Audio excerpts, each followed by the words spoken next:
आपको बता दें कि गैरसैंण में जारी बजट सत्र अनिश्चितकाल के लिए स्थगित हो गया है। 1 मार्च से 6 मार्च तक चले बजट सत्र में विधायकों के 630 सवालों का जवाब दिया गया है। जबकि इस बजट सत्र में 10 विधेयक पास हुए, तो वहीं सदन की कार्यवाही तकरीबन 31 घंटे 19 मिनट चली है। सत्र के सफल आयोजन के लिए विधानसभा अध्यक्ष प्रेमचंद अग्रवाल ने सभी विधायकों का सहयोग के लिए शुक्रिया अदा किया। हालांकि विपक्ष ने बजट सत्र के समय पूर्व स्थगन पर नाराजगी जाहिर की। कांग्रेस विधायक प्रीतम सिंह ने कहा कि सरकार विपक्षी विधायकों के सवाल से बचना चाहती थी।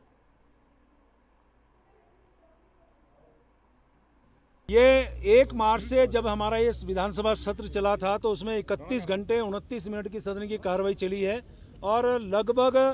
इस पूरे सदन के दौरान एक बार भी स्थगित करने का मौका नहीं मिला। इससे अंदाज लगा सकते हैं कि हमारे माननीय विधायकगण बहुत इस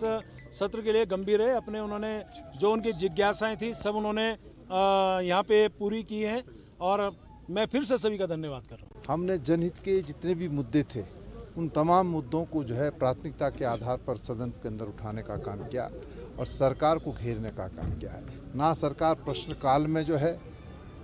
कोई जवाब सही तरीके से दे पाई और कार्य स्थगन के जो प्रस्ताव हमने लाए निश्चित रूप से सरकार के पास उसका कोई जवाब नहीं था। और जब अभी बजट पर विभागवार चर्चा हो रही थी तो कोरोना जैसे विषय पर जो मैं समझता हूं कि पूरे देश और दुनिया का बहुत ज्वलंत मुद्दा है, इस मुद्दे पर सरकार जिस तरीके का रवैया अख्तियार करके हमारी बातों का जवाब नहीं दे रही थी, तो मैं समझता हूं कि ये स्वस्थ लोकतंत्र की स्वस्थ परंपराएं नहीं है।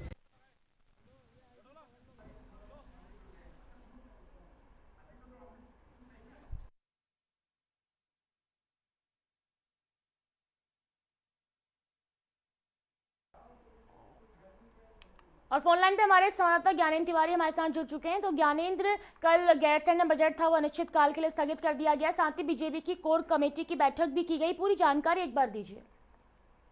देखिए, कल जिस तरीके से बजट सत्र आयोजित किया गया था 1 मार्च से और 10 मार्च के बीच के लिए, और कल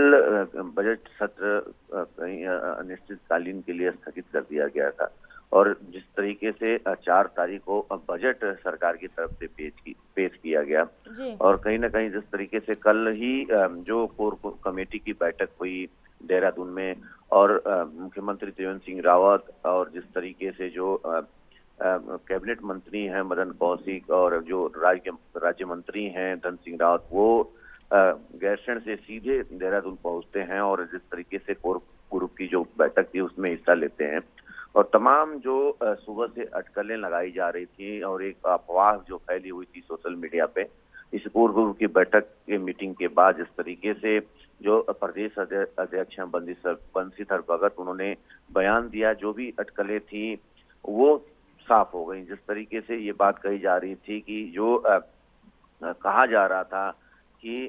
जो प्रदेश में कहीं ना कहीं जो कमान है, मुखिया की कमान है, उसमें बदलाव की बातें बार बार कही जा रही थी। लेकिन जिस तरीके से कोर ग्रुप की मीटिंग हुई और बंशीधर भगत ने ये साफ कर दिया कि त्रिवेंद्र रावत की जो सरकार है वो अगले 5 साल तक कायम रहेगी और इस तरह की जो अटकलें हैं वो केवल मीडिया के थ्रू पूरे दिन भर चर्चा का विषय रहा। सोशल मीडिया पे इसको कहीं ना कहीं हाईलाइट किया गया, जो कि केवल अटकलें हैं, ऐसी कोई बात पार्टी स्तर पे नहीं है और सरकार पूरे 5 साल चलेगी। और जिस तरीके से उन्हें ये बात कही कि सरकार 18 मार्च को 4 साल का कार्यकाल पूरा कर रही है और सरकार का जो जोर है वो काम का जो किया गया है सरकार की तरफ से उसे जनता के बीच ले जाने पे है और यही वजह है कि पार्टी इस पे फोकस कर रही है। और जिस तरीके से क्योंकि 18 मार्च का जो दिन है प्रदेश भर के लिए काफी अहम माना जा रहा है, क्योंकि उस दिन सरकार तमाम तरह के कार्यक्रम पूरे प्रदेश में करेगी, साथ ही उस दिन कई चीजों का, क्योंकि राज्य सरकार की जो 4 साल का ब्यौरा है वो वहां पे रखा जा रहा है, तो ऐसे में क्या कुछ जानकारी निकल कर सामने आ रही कि उस दिन क्या कुछ कार्यक्रम पूरे प्रदेश भर में रखे जा सकते हैं?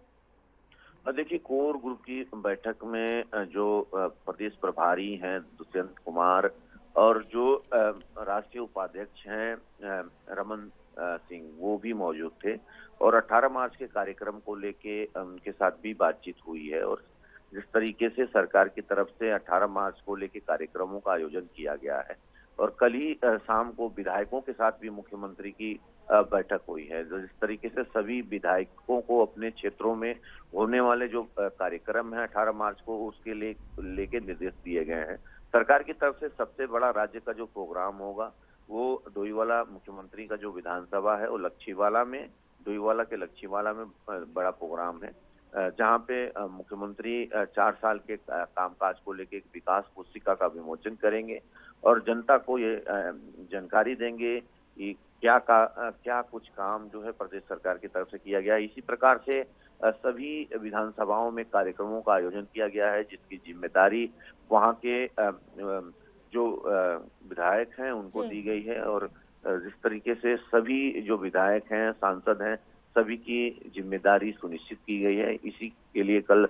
जिस तरीके से शाम को विधायकों से मुख्यमंत्री आवास में सीएम ने मुलाकात की और 18 मार्च के कार्यक्रम के संबंध में कई तरह के जो निर्देश हैं वो दिए गए। जी ज्ञानेंद्र, क्योंकि जिस तरीके से समय से पहले बजट सत्र को स्थगित किया गया, उसके बाद कोर ग्रुप की बैठक हुई, मुख्यमंत्री ने आवास में विधायकगणों से बैठक की। अब 18 मार्च का दिन जो प्रदेश भर में काफी खास माना जा रहा है, तो ऐसे में इन सबके बीच विपक्ष की क्या प्रतिक्रिया निकल के सामने आ रही है?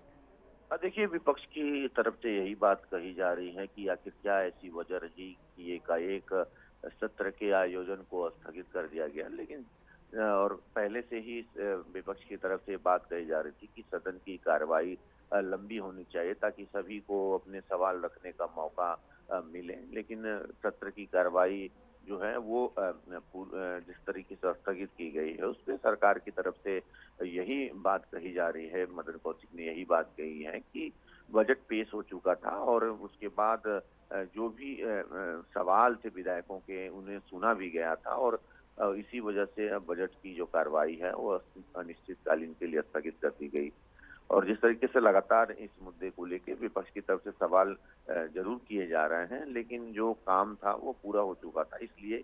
सदन की कार्रवाई को स्थगित कर दिया गया है। इस तरह के बयान जो है वो सरकार की तरफ से दिए जा रहे हैं। जी चलिए, धन्यवाद ज्ञानेंद्र आपका तमाम जानकारी साझा करने के लिए।